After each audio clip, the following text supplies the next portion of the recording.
Thanks very much, Lascount Corla. And do you know, I really would urge us to give up this attitude, because it's really not going to get anyone anywhere, and it really is not going to resolve the dispute.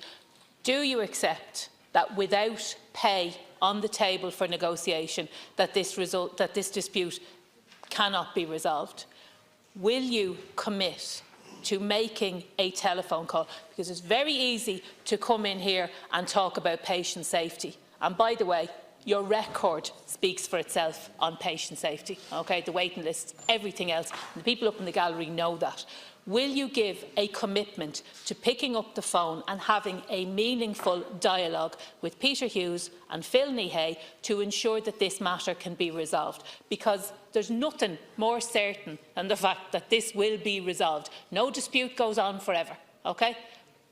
Will you commit to picking up the telephone and talking to them? There's no sense in us coming in here and saying this clause and that clause. I can go through that Public Service Stability Agreement, which I can tell you where it can be resolved. But talk to the people in dispute. Don't talk at them. And my other question, will you apologise for issuing that disrespectful press release that was patronising in its tone and extremely disrespectful to the men and women who are on the picket line, not because they want to be, but because you have forced them? Thank you. Which Minister? Minister Harris. I'll start. Thank you very much. Thank you, Deputy O'Reilly. First thing to say is, I do believe it is possible to find a resolution to this dispute if all parties to it work innovatively within the confines of the Public Service Stability Agreement. As we've consistently said, the General Secretary of ICTU has said it, I've heard the General Secretary of the INMO say it. Everyone has said it now. There's a duty on us to show how it can actually happen, all parties. So within those confines, we want to engage.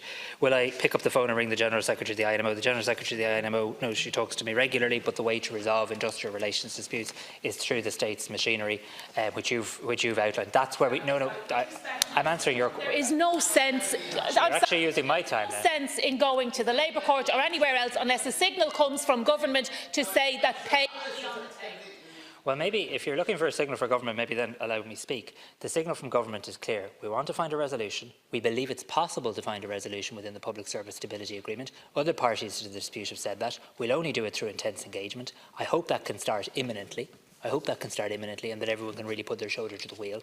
And I hope we use the industrial relations mechanism that's available to us. In relation to the statement that was issued the other day, it was never intended that people would find out through the media. The WRC are usually the people who issue invites to talks, and the purpose of the statement was to outline that the government did want to put forward proposals to address a number of issues that were being validly highlighted by nurses and midwives on the picket line. Thank you. And a short question. It's not lost on people what the purpose of that was. It was more pathetic spin from yourselves, and it had the very opposite effects that you wanted. So be under no illusions. These men and women have the support of the general public. They have the support of the majority of people here. Will you apologise for issuing that press statement? Will you accept that it was more than discourteous? It was actually disrespectful. And will you commit to sending a signal to the Labour Court that if the parties get around the table, that there will be money to resolve this dispute? Yeah, well, it is. Thank you very much, Lascount Corla. It is never the intention of either myself or Minister Harris to be disrespectful to any public service worker.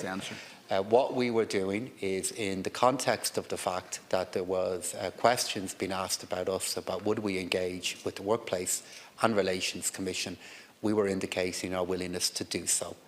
As Minister Harris said himself, there is nobody in this House that has a monopoly on respecting that nursing is not only a vocation, it's also a deeply skilled profession.